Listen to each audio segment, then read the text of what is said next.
Anda masih di Selamat Pagi Cirebon pemirsa, dan di pagi hari ini saya masih bersama Dr. Budi Manfaat MSI. Ini pemirsa akademisi dari IAIN Syekh Nurjati Cirebon yang saat ini sedang berbincang tentang urgensi pendidikan karakter ya. Dan Pak Budi, tadi terputus jeda iklan. Pertanyaan saya, Anda tadi menyebutkan bahwa ini rumusnya sudah ideal sekali dilihat dari misalnya rujukan regulasi gitu ya, tujuannya pendidikan nasional dan seterusnya. Nah ini persoalannya hal-hal yang tadi disebutkan Anda ideal sekali, ini manakala akan diterapkan, ini terbentur ya, ini dari sisi implementasi. Kenapa demikian?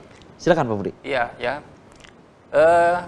Saya kira untuk bicara bagaimana implementasinya, berarti kita pasti harus bicara tentang guru. Ya. Jadi sehebat apapun blueprint, kurikulum, dan seterusnya, itu kalau yang menerjemahkan, yang mengimplementasikan belum siap, atau karena memang belum terlatih dan seterusnya, maka akan menjadi masalah dalam hal pelaksanaannya, akan begitu ya. Jadi kita lihat misalnya kurikulum KTSP sebelum Kurtilas, kurikulum 2012, itu kan rumusan yang bagus banget ya. Jadi itu pun sosialisasi belum tuntas, kemudian kita harus digantikan dengan kurikulum yang baru gitu ya. Padahal itu sosialisasinya, ganti menteri, ganti kebijakan biasanya begitu. Pelatihannya itu kadang belum sampai ke seluruh pelosok-pelosok ya. Terutama misalnya adalah daerah-daerah yang terluar ya, terpinggir dan seterusnya. Jadi kita memang mengakui pola pengembangan atau peningkatan kapasitas guru itu di kita memang masih perlu ditingkatkan. Ya.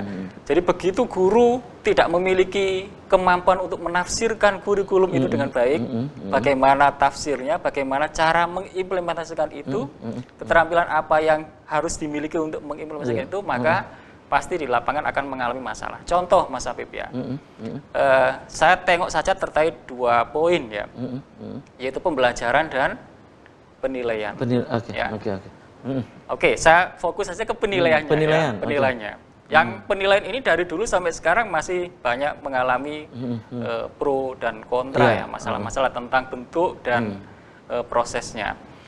Jadi semua mengakui bahwa penilaian itu tujuan utamanya adalah untuk membentuk manusia yang bernilai, kan gitu ya? Ya, penilaian itu ya. Ya, jadi manusia yang bernilai itu gambarannya adalah dia memiliki pengetahuan yang luas, kreatif, kemudian memiliki sikap-sikap yang baik, kemudian dia mampu berkarya dan seterusnya. Itu adalah gambaran tentang manusia yang bernilai ya.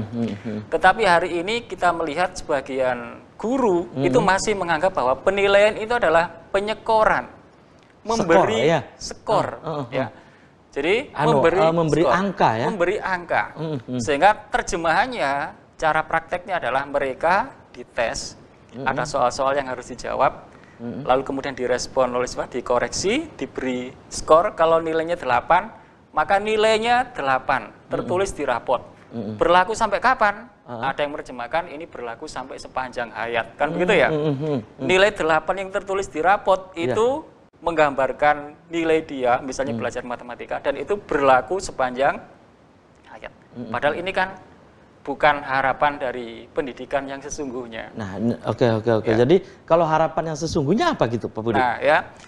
Jadi kembali ke definisinya, penilaian itu adalah proses untuk membangun nilai. Ya. Jadi bagaimana supaya siswa-siswa kita itu memiliki nilai kreativitas, memiliki nilai kejujuran, memiliki nilai apa misalnya toleran. Ya, dan seterusnya. Maka prosesnya tidak selalu atau tidak terbatas pada dengan cara mereka dikasih soal, tes, lalu diberi skor. Ya, tetapi prosesnya itu bahkan mungkin tidak dalam bentuk pertanyaan-pertanyaan. Nah, ini prosesnya apa gitu berarti Pak Budi? Jadi penilaian itu? Ya. Jadi contohnya salah satu yang dilakukan misalnya adalah ketika guru kemudian menelpon muridnya atau bertanya pada muridnya, anak-anak masih ingat kapan terakhir berdoa untuk orang tua kalian? Lalu ada anak yang menjawab, tadi Bu Guru setelah sholat subuh. Yang lain menjawab, tadi malam habis sholat isya. Oh berarti dia mungkin subuhnya ketinggalan. Atau ada yang menjawab kebingungan. Dia tidak bisa menjawab apa-apa, ya, karena dia merasa tidak tidak biasa untuk mendoakan kepada orang tuanya. Nah, hanya dengan pertanyaan yang singkat, yang seperti tadi itu, ternyata dia kemudian bisa membuat siswa itu sadar, membuat siswa itu kemudian berubah menjadi lebih baik, kan begitu ya? Nah, berarti ini ada sebuah proses penilaian yang tadinya begini, kemudian dia berubah menjadi lebih baik, berarti lebih bernilai, kan begitu ya? Sehingga pemahaman guru tentang proses penilaian, kemudian mengartikan angka yang tertulis di rapot.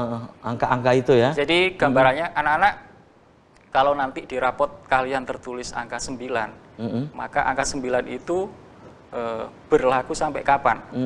Ya, guru harus menjelaskan bahwa ini berlaku sampai kamu sendiri yang merubahnya. Dan ini kendala implementasinya di sini gitu ya Pak Budi ya? Jadi membangun makna-makna itu yang penting ya. Jadi mulai dari pemaknaan itu sehingga nanti kita sebagai pendidik itu bisa menerapkannya lebih bermakna, kan gitu ya. Oke, Pak Budi, yang tadi Anda sebutkan itu kan proses ya, proses kemudian penilaian juga itu harus bermakna gitu ya, pembelajaran juga. Nah, persoalannya ini tadi Pak Budi sebutkan bahwa adanya pendidikan karakter di kita ini akibat dari tadi ya ada dekadensi, adanya sebuah pergeseran gitu ya. Padahal itu adalah boleh dibilang itu adalah milik kita. Dari dulu pun kita itu sudah ada tentang pendidikan karakter itu gitu Pak Budi. Persoalannya kenapa di 2009 itu pendidikan karakter kembali dicetuskan gitu ya. Padahal ini dari dulu. Apakah hal ini tanpa sadar kita kehilangan tentang apa yang disebut dengan pendidikan karakter itu gitu Pak Budi? Iya, salah satu pemicunya adalah itu ya. Dan saya mungkin ingin mengutip hasil sebuah riset yang pernah dilakukan oleh Institut Teknologi Carnegie. Ya. Dia mensurvei 10.000 pekerja yang sukses, dipelajari kira-kira faktor apa yang menyebabkan kesuksesan itu. Ya. Ternyata temuannya adalah itu 15% karena otaknya. Hanya 15% ternyata yang karena otaknya. Karena otak. Selebihnya yang sebagian besarnya itu bukan otaknya, tetapi adalah kemampuan interpersonalnya yang baik. Ya, jadi dia bisa berkomunikasi dengan baik, bersikap dengan baik. Itu hanya 15% dari otak. Iya makanya ya sukses itu. Iya, jadi ternyata sebagian besar dominan itu dipengaruhi oleh kemampuan interpersonal tadi itu. Itu apa kaitannya dengan pendidikan karakter? Tahan dulu tapi nih Pak Budi ya. Ya dan pemirsa, selamat pagi. Cirebon akan segera kembali usai jeda iklan.